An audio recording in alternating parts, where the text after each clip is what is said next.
Good morning and happy Easter.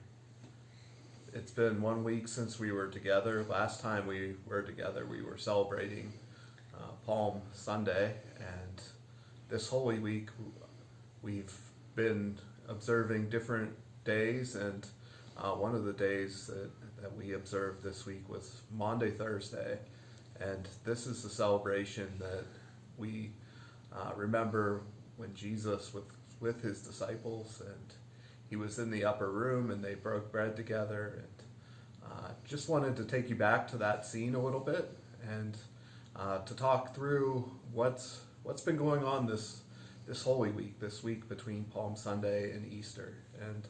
And so as they gathered in the upper room, they shared a meal, they shared fellowship, they shared the Lord's Supper, where they broke bread and drank wine. And you may have noticed that many of Jesus' special teaching moments occurred around the table. And I don't think it's any coincidence that this was a moment around the table where people were gathered, they were sharing food, they were sharing fellowship, they were breaking bread, they were laughing together, possibly thinking or crying about what was to come. Certainly Jesus was thinking about the upcoming of the cross and thinking about what was going to happen as his body was broken, as his blood was poured out. And so we begin this sermon, we begin this Easter morning thinking about what Jesus did for us, thinking about his broken body, thinking of his blood poured out. And so as we think about that, as we think about the Last Supper, we also look forward to celebrating the rest of this Holy Week together. And so that's what this sermon will be, if you can call it a sermon, is taking us through the final days of Jesus, the steps that led up to the blessed resurrection, the resurrection of Jesus from the grave. And so we begin here at the table, a table of fellowship, a table of laughter, a table where we celebrate the Lord's Supper, the celebration of his body broken, his blood poured out. So when Jesus left the dinner, he went with his three closest disciples to a garden. And in that garden, he asked his disciples to keep watch. He knew what was coming, and he had gone to speak to his Father. He had gone to pray. And while he was in that garden, the Garden of Gethsemane, he prayed that God would take the cup from him, that he wouldn't have to suffer. And yet, Jesus, even though he did not wish to suffer, was willing to submit himself to the will of God. And so he prayed in that garden. He prayed to the point of blood, and he was extremely worried about what was to come on the cross. And yet as he prayed, he went to visit his three closest friends, his closest disciples, 3 times, each time finding them asleep.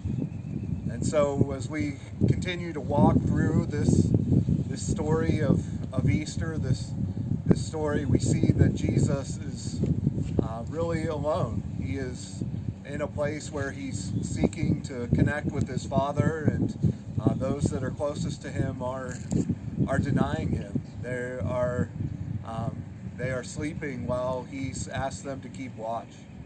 And so my prayer is that as Christ followers, that we would learn from this, that we would keep a diligent watch, that we would watch for Jesus' work in our lives. And as we approach Easter, that we would do so with an earnestness, that it is so important what Jesus did on the cross, that after his meal on Thursday, he went to the cross on Friday, and we just remember that he's given us so much. And so from this garden, he was arrested. Judas betrayed him. The guards came and got him, and they marched him off to torture him and to try him in front of the council. And so we will pick it up at the cross. Well, we came from the Garden of Gethsemane, and Jesus left with his disciples, and they scattered as he went to trial.